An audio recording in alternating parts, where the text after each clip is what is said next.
దేవుని నామమునకు మహిమ కలుగునుగాక. అనుదిన పరిశుద్ధ గ్రంథ పఠనం. డిసెంబర్ 27. ప్రార్థన. దయగల తండ్రి, కృపగల దేవ, పరిశుద్ధుడానికి వందనాలు, స్తోత్రాలు.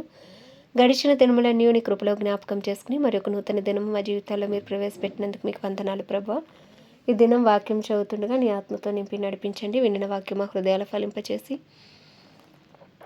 వాక్యానుసారంగా జీవించడానికి నీ కృపను దయచేయమని యేసుక్రీస్తు అతి పరిశుద్ధ నామంలో అడిగి వేడుకొనుచున్నాం మా పరమ తండ్రి. ఆమేన్. ప్రకటన గ్రంథము 12-13 అధ్యాయములు. 12వ అధ్యాయము. అప్పుడు పరలోకమందు ఒక గొప్ప సూచన కనబడెను. అదేదనగా సూర్యుని ధరించుకొనిన ఒక స్త్రీ, ఆమె పాదముల క్రింద చంద్రుడును, శిరస్సు మీద 12 నక్షత్రముల కిరీటమును ఉండెను. ఆమె గర్భిణి అయి ప్రసవ వేదన పడుచు ఆ నొప్పులకు కేకలు వేయుచుండెను. అంతటా పరలోకమందు ఇంకొక సూచన కనబడెను. ఇదిగో ఎర్రని మహాఘట సర్పము, దానికి 7 తలలును 10 కొమ్ములను ఉండెను. దాని తలల మీద 7 కిరీటములుండెను. దాని తోక ఆకాశ నక్షత్రములలో 3వ భాగము నీడ్చి వాటిని భూమి మీద పడవేసెను. కననై ఉన్న ఆ స్త్రీ కనగానే ఆమె శిశువుని మింగివేయవలనని ఆ ఘట సర్పము స్త్రీ ఎదుట నిలుచుండెను. సమస్త జనములను ఇనుపదండముతో ఏలనై ఉన్న ఒక మగ శిశువును ఆమె కనగా, ఆమె శిశువు దేవుని యొద్దకును ఆయన సింహాసనం వద్దకును కొనిపోబడెను.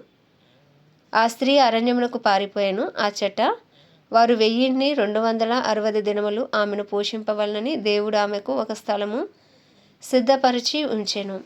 అంతటా పరలోకమందు యుద్ధము జరిగెను. మిఖాయేలును అతని దూతలును ఆ ఘట సర్పముతో యుద్ధము చేయవలనని ఉండగా, ఆ ఘట సర్పమును దాని దూతలను యుద్ధము చేసిరు గాని గెలవలేకపోయారు గనుక పరలోకమందు వారికి ఇక స్థలము లేకపోయాను.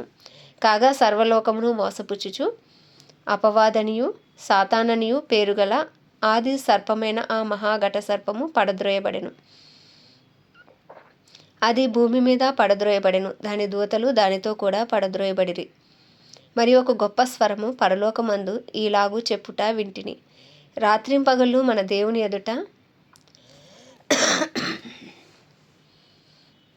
మన సహోదరుల మీద నేరము మోపువాడైన అపవాది పడద్రోయబడి ఉన్నాడు గనుక ఇప్పుడు రక్షణయు శక్తియు రాజ్యమును మన దేవుని వాయెను. ఇప్పుడు అధికారము ఆయన క్రీస్తుదాయెను.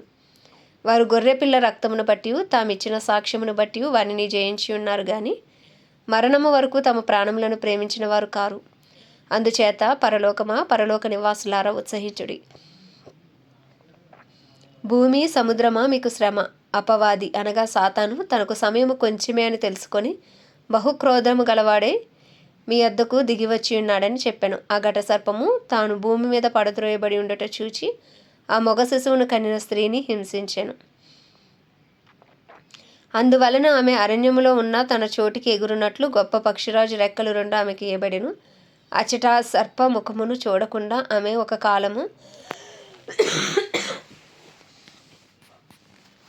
కాలమును అర్ధకాలము పోషింపబడెను. కావున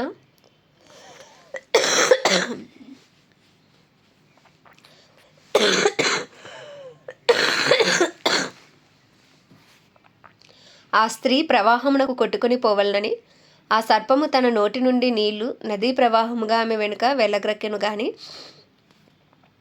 భూమి ఆ స్త్రీకి సహకారియే. తన నోరు తెరచి ఆ మహా ఘట సర్పము తన నోట నుండి గ్రక్కిన ప్రవాహమును మింగివేసెను.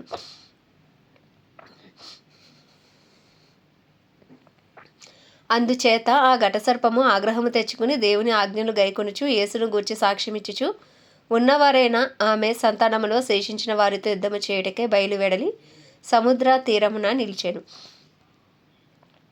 13వ అధ్యాయము. మరియు 10 కొమ్ములను 7 తలలను గల ఒక క్రూర మృగము సముద్రములో నుండి పైకి వచ్చుట చూచితిని.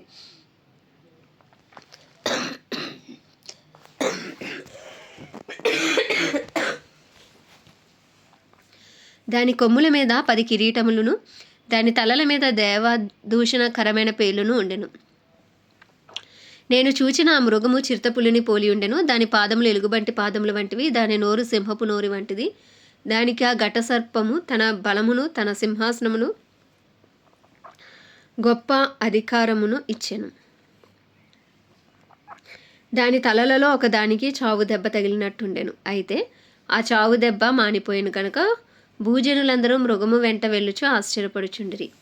ఆ మృగమునకు అధికారం ఇచ్చినందున వారు ఘటసర్పమునకు నమస్కారం చేసిరి. మరియు వారు, ఈ మృగముతో సాటి ఎవడు, దానితో యుద్ధము చేయగలవాడెవడు అని చెప్పుకొనుచు ఆ మృగమునకు నమస్కారం చేసిరి. డంబపు మాటలను దేవదూషణలను పలుకు ఒక నోరు దానికి ఇయ్యబడెను. మరియు 42 నెలలు తన కార్యము జరుప అధికారము దానికి ఏర్పాటాయెను. గనుక దేవుని దూషించుటకును, ఆయన నామమును, ఆయన గుడారమును, పరలోక నివాసులను దూషించుటకును అది తన నోరు తెరచెను.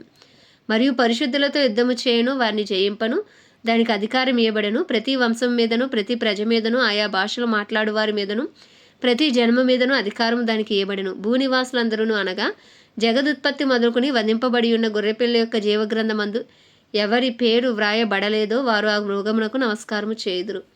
ఎవడైనను చెవిగలవాడైతే వినుగాక. ఎవడైనను చెరపట్టవలనని ఉన్న ఎడల వాడు చెరలోనికి పోవును. ఎవడైనను ఖడ్గము చేత చంపిన ఎడల వాడు ఖడ్గము చేత చంపబడవలెను. ఈ విషయంలో పరిశుద్ధుల ఓర్పును విశ్వాసమును కనబడును. మరియు భూమిలో నుండి మరి ఒక క్రూర మృగము పైకి వచ్చుట చూచితిని. గొర్రెపిల్ల కొమ్ము వంటి 2 కొమ్ములు దానికి ఉండెను. అది ఘటసర్పము వలె మాట్లాడుచుండెను. అది ఆ మొదటి క్రూర మృగమునకు ఉన్న అధికారపు చేష్టలన్నీ దాని ఎదుట చేయుచున్నది. మరియు చావు దెబ్బ తగిలి బాగుపడి ఉన్న ఆ మొదటి మృగమునకు భూమియు దానిలో నివసించువారును నమస్కారము చేయనట్లు అది బలవంతము చేయుచున్నది. అది ఆకాశం నుండి భూమికి మనుషుల ఎదుట అగ్ని దిగి వచ్చినట్లుగా గొప్ప సూచనలు చేయుచున్నది. కత్తి దెబ్బ తినియు బ్రతికిన ఈ క్రూర మృగముకు ప్రతిమను చేయవలెనని అది భూనివాసులతో చెప్పుచు ఆ మృగము ఎదుట చేయుటకు తనకియ్యబడిన సూచనల వలన భూనివాసులను మోసపుచ్చుచున్నది. మరియు ఆ మృగము యొక్క ప్రతిమ మాట్లాడునట్లును, ఆ మృగము యొక్క ప్రతిమకు నమస్కారము చేయని వారిని హతము చేయునట్లును, ఆ మృగము యొక్క ప్రతిమకు ప్రాణమిచ్చుటకై దానికి అధికారం ఇవ్వబడెను.